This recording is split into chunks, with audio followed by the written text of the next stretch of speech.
you're enjoying all the sessions today. I have prepared a basic drill today.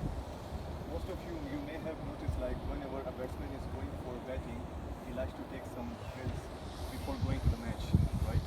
And what I have observed from my experience, like all the bowlers or whatever the colleagues are, they are going to throw to you as a full toss, right? For me, it's not a practical situation because I won't be getting a full toss while hitting and preparing to go to the match, right? So what I prefer someone to throw with one bounce so that I can at least go and have a feeling of driving it and get a chance to make some gaps as well. Alright? So what we will do basically over here, we will focus on two drills together. One for the batsman to find the gaps before he goes to the batting, so he just gets some drill. And the other fielding team, they will actually block him from getting those particular gaps, right? In this situation, we will have three teams divided into two. Alright? So one team will be batting and other two will be fielding.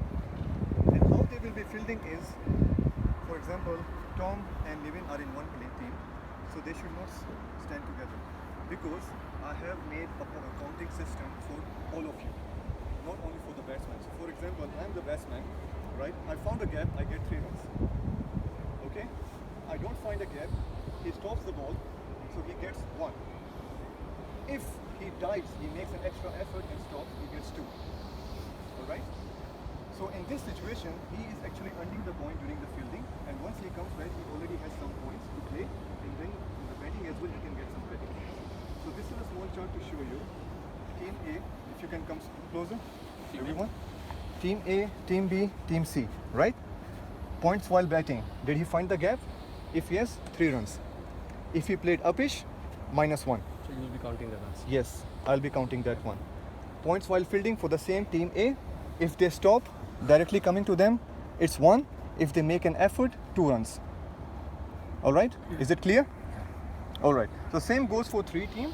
It's 2 holes. So what we will do, we will just give 2 balls. For example, 4 balls for each team. That's it. So one person plays 2 balls and the other person plays 2 balls in the same team. And then they shift. Alright? Yeah. And the person, the batting team, the person who is batting, the other colleague, he will just throw with 1 bounce. Alright, I will show you a demonstration. How to go for that. If someone can just quickly come over here, 4 of you. So how you will be standing like, both together for the same team.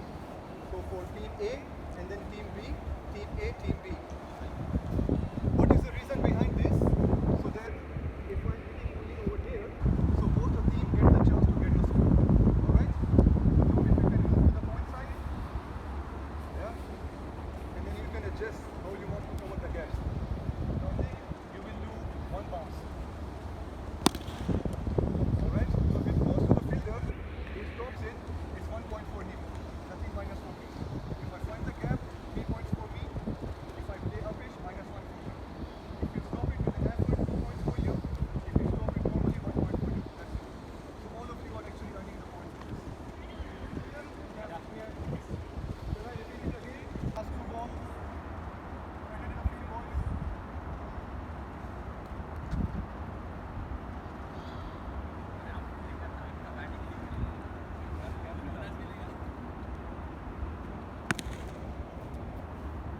Okay, 1 run for team A again.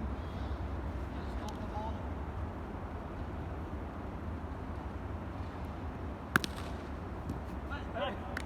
Good effort for team A. 2 points. Thank you everyone. Excellent. Oh, that's brilliant. Okay, let's bring it in. Bring it in. Oh. So team A 9 points, team B, sorry, it's 9 plus 4, so it makes fielding 13. से जिता दिया team को. Then 3 plus 3, it makes 6. Then over here it makes 6. So team A win, they scored 13 points. Fantastic. Well done. Team B on 6 and team C on 6. Nice. Thank you, sir. Guys, how was the drill? I know it's very hot. So I reduced it to 4 balls. My main idea was to play at least 12 balls each team. I'm sorry for all this, but did you enjoy? Yes. So my Only yeah, thing please. is, 2 points. They were very practical. practical compared to the full tosses that you mentioned. Yeah. And it's like hitting the bounce from the pitch. Yeah. And if there's some turn that he's doing it, Yeah. do that. So you're actually moving your legs also along with that. Yes. So it's very practical. The next part is Yeah. the fielders could get injured before the match if they're actually practicing in a match situation. Okay. So you know, to be a little careful with that. Okay. So Yeah. you don't want Yeah. players- you can So understand. I'll just add one point. During the before the match, nobody will be doing that drill. As I said earlier, I'm adding 2 drills in one. One for fielding and one for batting to find the gap. So that was the main point. Perfect. Otherwise, they are just getting the field. For example, I'm the batsman. I'm going as an opener.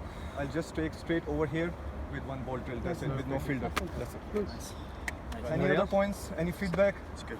Was it good? Yeah, it's good. Thank you so From my much. side, I just had a couple of things. The one was you were the one guy that actually had a visual explanation aside from, you know, showing the drill itself, demonstrating. Okay. Just to explain your scoring sheet, you actually brought everybody around and Yeah. gave them a visual aid. Visual aids make a big difference. It's not relevant all the time, but that was pretty good.